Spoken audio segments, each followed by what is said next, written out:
নমস্কাৰ বন্ধুসকল, আজি আমি এডাল ক্ৰিষ্টেলৰ বিষয়ে আমি আলোচনা কৰিম। এডাল হৈছে টাইগাৰ আই ষ্ট'ন। ইয়াক হিন্দীত বাঘমণি বুলি কোৱা হয়। আপোনালোকে ভালকৈ চাব পাৰে।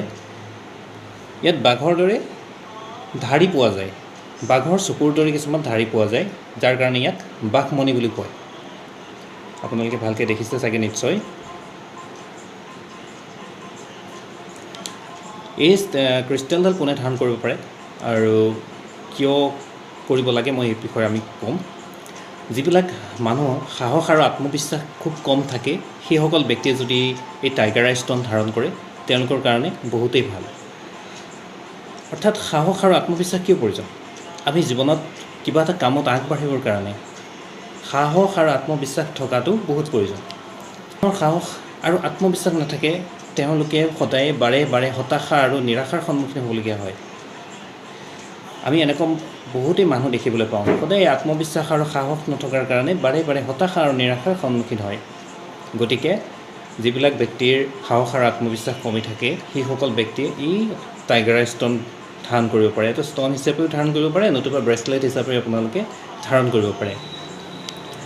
আমি ইয়াৰ উপৰিও কিছুমান ক্ষেত্ৰত দেখি কিছুমান ষ্টুডেণ্ট থাকে, ভালকৈ পঢ়া শুনা কৰে ঘৰত, কিন্তু তেওঁলোকে পৰীক্ষা হলত গৈ পেলাই খুব নাৰ্ভাছ হৈ যায়, যাৰ ফলত ভালকৈ পৰীক্ষা দিব নোৱাৰে। নাৰ্ভাছৰ কাৰণে তেওঁলোকে প্ৰতিটো বস্তুত পিছ পৰি যাবলগীয়া হয়।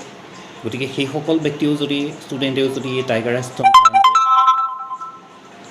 ধাৰণ কৰে, তেওঁলোকৰ কাৰণে যথেষ্ট প্ৰকাৰে ভাল। ইয়াৰ উপৰি যিসকল ব্যক্তিয়ে চৰকাৰী চাকৰিৰ কাৰণে আপোনাৰ ইণ্টাৰভিউৰ কাৰণে যো-জা চলাই আছে, প্ৰস্তুতি চলাই আছে, সেইসকলেও যদি এই টাইগাৰ আই ষ্ট'ন ধাৰণ কৰে যথেষ্ট ভাল ফল লাভ কৰিব পাৰিব। কাৰণ ই সদায় সাহস, শক্তি আৰু আত্মবিশ্বাস প্ৰদান কৰে। আপুনি চৰকাৰী চাকৰি এটা ক্ষেত্ৰত আগবাঢ়িবলৈ আপোনাৰ আত্মবিশ্বাস থাকিব লাগিব। এগৰাকী অফিচাৰৰ লগত সন্মুখত বহি পেলাই কথা পাতিবলৈ আপোনাৰ লগত সাহস থাকিব লাগিব।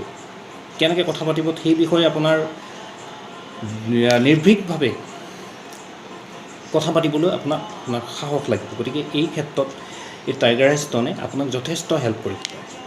গতিকে এইডাল যদি আপোনালোকে পিন্ধিব পাৰে যথেষ্ট লাভ হ'ব আপোনালোকৰ। গতিকে আৰু এই ষ্ট'নডাল মই আৰু এটা কথা কৈ থওঁ যে যিকোনো ষ্ট'ন ঘপককৈ পিন্ধিব নালাগে। আমি আচলতে জন্মকুণ্ডলীখনৰ বিচাৰ বিবেচনা কৰি পেলাইহে তাক পিন্ধিব লাগে। আপোনালোকৰ এইডাল পিন্ধাৰ যোগ্যতা আছেনে নাই, আপোনাৰ যদি কুণ্ডলীত গ্ৰহ খেলি মেলি আছে বা এইডালে যদি ছাপৰ্ট নকৰে, তেনেহ'লে আপোনাৰ ক্ষতি হ'ব পাৰে। গতিকে মই ক'লোঁ বুলি আপোনালোকে ঘপককৈ কোনো ধৰণৰ ষ্ট'ন নিপিন্ধিব। ইয়াৰ কাৰণে কুণ্ডলীখন আপোনালোকে বিচাৰ বিবেচনা কৰাই এই টাইগাৰ আই ষ্ট'ন আপোনালোকে ধাৰণ কৰিব পাৰে।